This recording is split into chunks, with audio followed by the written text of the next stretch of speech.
In this video series, I'm going to show you how you can run Android on your computer so you can test it out. Now, Android's available on many different types of devices. In fact, it's available on 18,000 different devices at this point in time.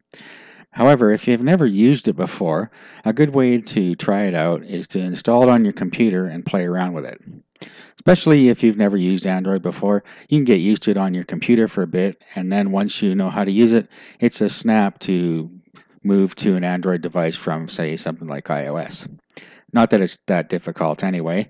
Just by playing around with it a little bit, you'll get used to Android. It's actually quite simple to use. Okay, so what we need to do to run it on our computer is we need to set up a virtual machine. We're going to set it up in a virtual machine so that it runs in its own environment. We don't have to worry about anything happening with our computer or our disk drives or any kind of boot sectors or anything like that. All we're going to do is put it in a virtual machine. Now to do that, we're going to install something called VirtualBox.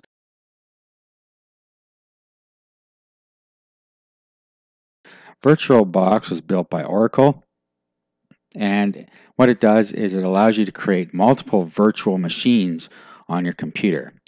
So a virtual machine is just that. It looks like a different computer to whatever you're running on it. So it basically turns into a computer within your computer. So the operating system you are running within the VirtualBox thinks it's running on a separate computer. And that's also fortunate because your main computer doesn't really see it as anything but a program running alongside. So it doesn't affect anything on there other than it takes up some resources. Okay, so just go to virtualbox.org and then we're going to download the program. Now it's available for different platforms for Linux and Windows.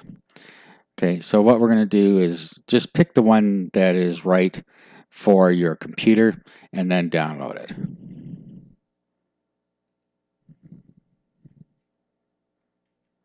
Okay, so I picked the Windows host, but as you see down here, we have OS X, Linux, and Solaris that we can also use. So depending on what you're running. So let's just download this and then we'll run the installer. Okay, so let's just run the installer now.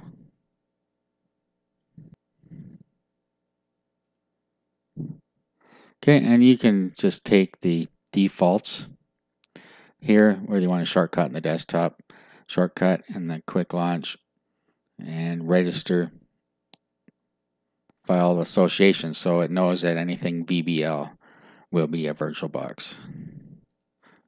Okay, so let's click install.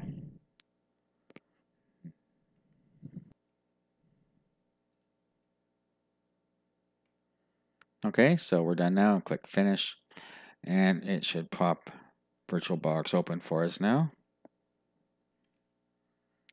Okay, so here it is, VirtualBox is now installed. Okay, so that part's done. Now the next thing we need to do is go get the x86 version of Android.